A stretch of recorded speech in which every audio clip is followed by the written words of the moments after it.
Who's sitting there? Who is sitting just on that pillar? Who is sitting on that pillar?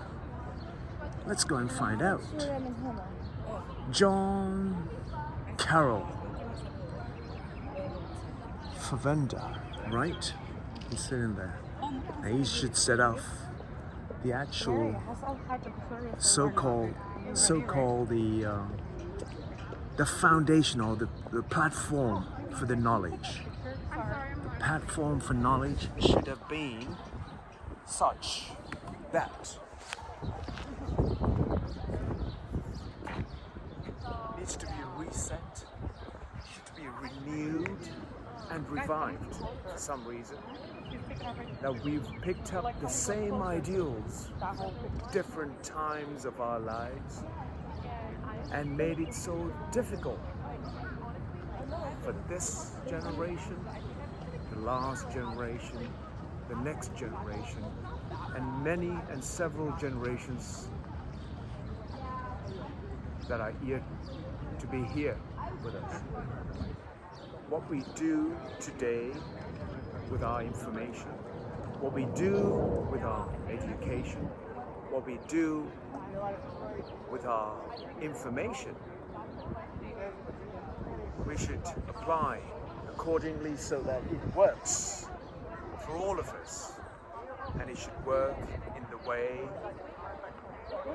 that rather than having to sit here with the old ideas, we should renew the new ideas that are more relevant and applicable right now. Instead, repeating the old ideas may not take us forward in any way. It may bring us to a place, not a geographical place as such, but a place within your heads that you may have to be in an awakened sort of a state, which may at least give you a sense of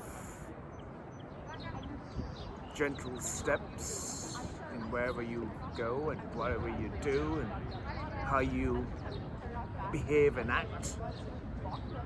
So-called education should shine your humanity. Is that true? I don't know.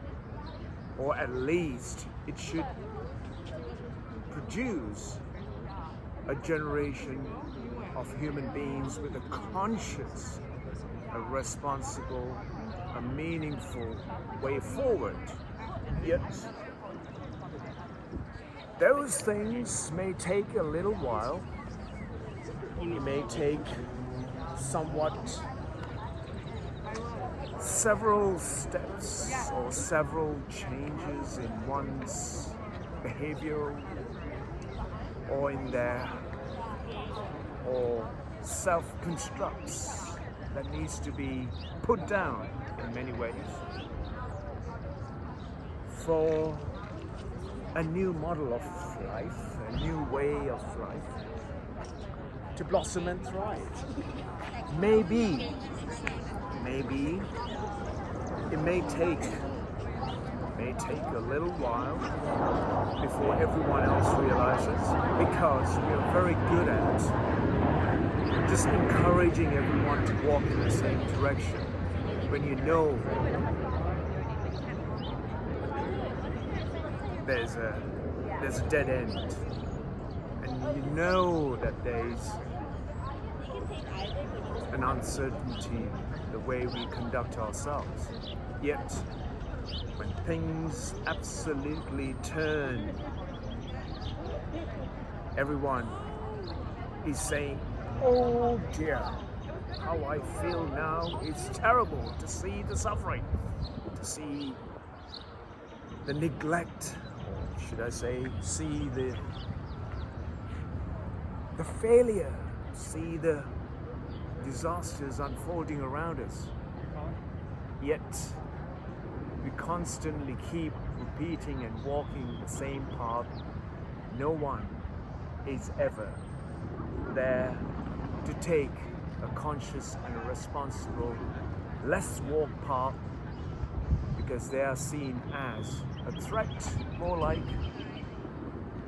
a lone man walking. A lone man walking is no interest to you for your important, selfish, greedy aspirations. But idiots like me keep walking the lone, because hopefully one day, you may realize there was an idiot on the planet, went around, just did completely what others did not see. Maybe they will see when they're buried, or when they fall on their face.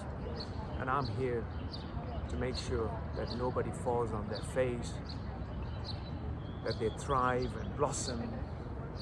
And education should normally bring you to a different level of conscious and responsible actions. Instead,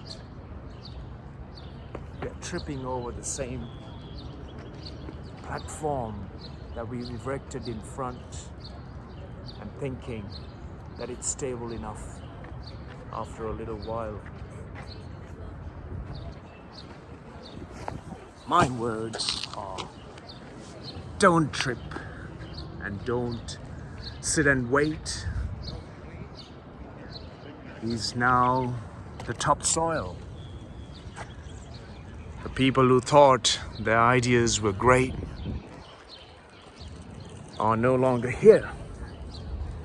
Whilst you're here at this brief moment of time, it is time you do what you can do. If you don't do what you can't do, it's not a big deal.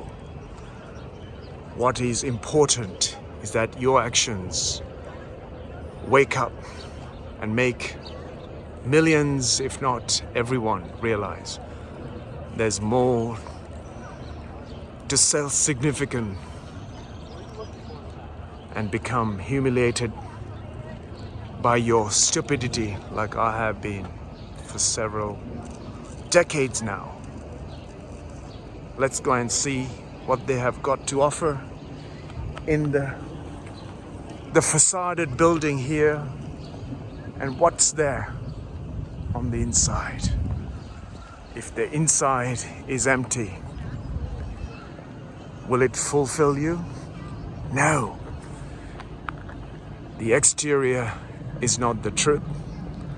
The interior conscious motivation should be the only truth.